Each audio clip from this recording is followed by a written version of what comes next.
Hello दोस्तों, राधे राधे। तो आज हम आपके लिए लेकर आए हैं स्टोरी श्री कृष्ण और रुक्मिणी की शादी। तो प्लीज़ हमारे वीडियो को लाइक, कमेंट एंड सब्सक्राइब करिएगा। रुक्मिणी या रुक्मणी भगवान श्री कृष्ण की इकलौती पत्नी और रानी है।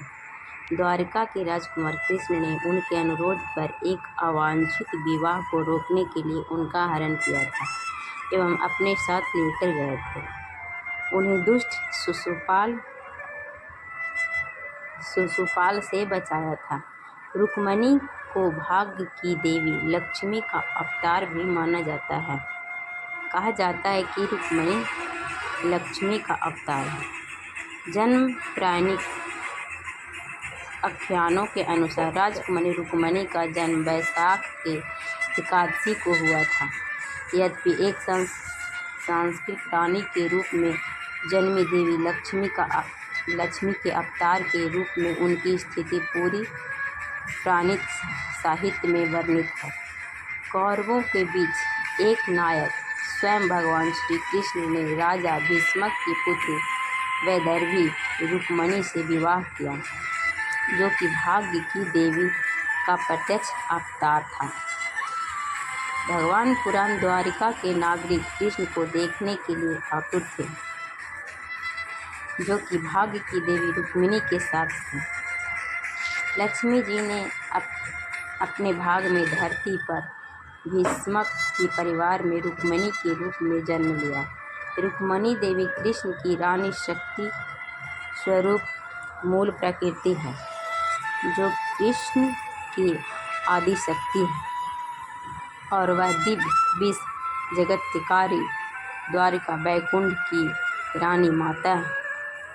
उनका जन्म हरिद्वार में शक्तिशाली शासक भीष्मक की पुत्री के रूप में हुआ था।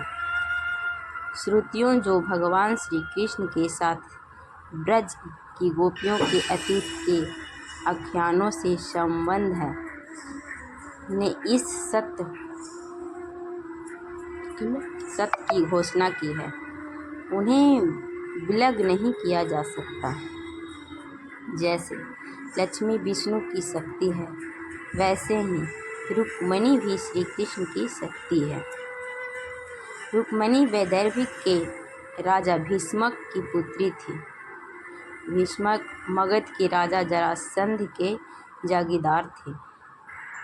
रुक्मिणी को श्री कृष्ण से प्रेम हो गया और वह उससे विवाह करने को तत्पर हो गई। जिनका गुण, चरित्र, आकर्षण और महानता जग विख्यात थे।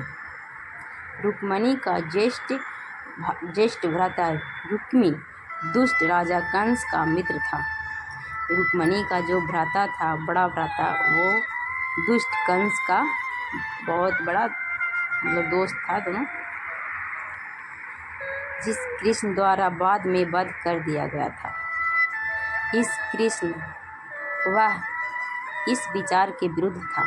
रुक्मिणी के माता पिता रुक्मिणी का विवाह कृष्ण से ही करना चाहते थे, लेकिन रुक्मी ने इसका कड़ा विरोध किया। रुक्मी एक महत्वाकांक्षी राजकुमार था। जो रुक्मी था वो बहुत घमंडी था और वह निर्दयी जरासंध का क्रोध नहीं चाहता था।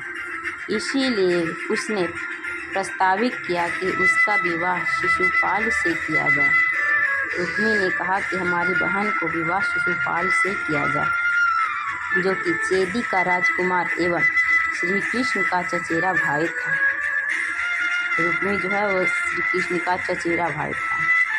शिशुपाल जरासंध का एक जागीरदार और निकट सहयोगी भी था, इसीलिए वह रुक्मी का भी सहयोगी था। भीष्मक अपनी आत्मा इच्छा को मारकर रुक्मी का विवाह शिशुपाल के संग करने के लिए स्वीकृति दे दी। तो रुक्मी बोला तो उसके पिता भी, रुक्मिणी का पिता भी शादी के लिए हाँ बोल दिए थे। लेकिन रुक्मिणी, जो कि इस वार्तालाप को चुपके से सुन चुकी थी, भयभीत थी, परंतु उसने शीघ्र ही एक विश्वासीय ब्राह्मण को कृष्ण को संदेश देने के लिए मना लिया, जिसमें कृष्ण को विदर्भ आकर उसे अपने साथ ले चलने की विनती थी।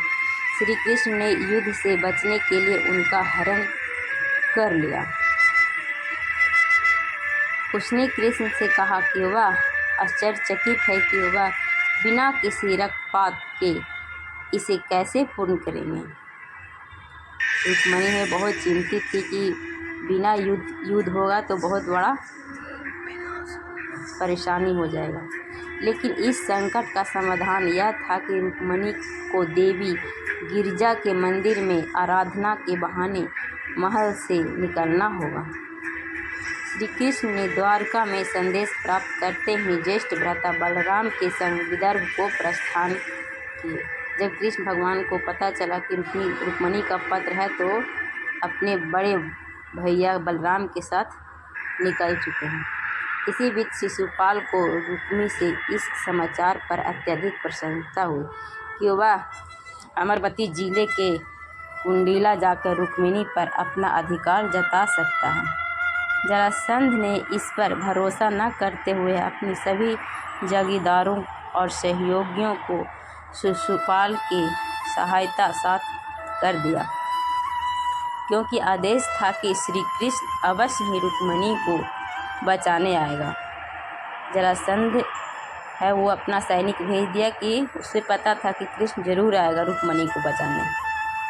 भीष्मक और रुक्मिणी को गुप्त समाचार ज्ञात हुआ कि कृष्ण आ रहे हैं। भीष्मक, जिन्होंने कृष्ण को गुप्त रूप से स्वीकृति दी थी और कामना की कि वे रुक्मिणी को अपने संग ले जाएं, उनके लिए एक सुसज्जित भवन की व्यवस्था भी कर रखी थी। उसने उनका प्रशंसा पूर्वक आदर किया, आदर सत्कार कर उन्हें सहज किया। इसी बीच रुक्मिणी महल में विवाह के लिए सज्ज हो रही थी, परंतु वह निराश और अशांत थी भी कि अभी तक कृष्ण की ओर से कोई संदेशा नहीं आया है, ना कोई समाचार। क्यों नहीं आया? लेकिन फिर उसके बामे अंग फड़कने से उसे शुभ शगुन परिलक्षित होने लगे। जब उसे बामा अंग फड़कने लगा तो उसे लगा कि कुछ शुभ होगा। शीघ्र ही ब्राह्मण ने आकर सूचित किया कि कृष्ण ने उनका अनुरोध स्वीकार कर लिया है। जब वह भगवान शिव की भार्या देवी गिरिजा के समक्ष पूजा के लिए निकली मंदिर गई थी। जैसे ही वह बाहर निकली, उन्होंने श्री कृष्ण को अपने समक्ष खड़ा पाया। वह शीघ्र ही उनके साथ रथ में सवार हो गई। शिशुपाल ने उन्हें निकलते हुए देख लिया। तत्पर जरासंध की सारी सेनाएं इधर उधर उनका पीछा करने लगे। बलराम ने उनमें से अधिकांश सेनाओं पर नियंत्रण कर लिया, उन्हें वापस लौटा दिया। बलराम अब सारे सेना को सामना किए और उन्हें वापस लौटा दिए। रुक्मिणी ने कृष्ण और रुक्मिणी को लगभग पकड़ ही लिया था जब भद्रोत के पास उसका कृष्ण से सामना हुआ। तो हमारे वीडियो में बने रहिए। पार्ट 1 ख़त्म हुआ, अब मिलेंगे पार्ट 2 में, लेकर आएंगे आपके लिए। तो हमारी वीडियो को लाइक, कमेंट एंड सब्सक्राइब करिए प्लीज़।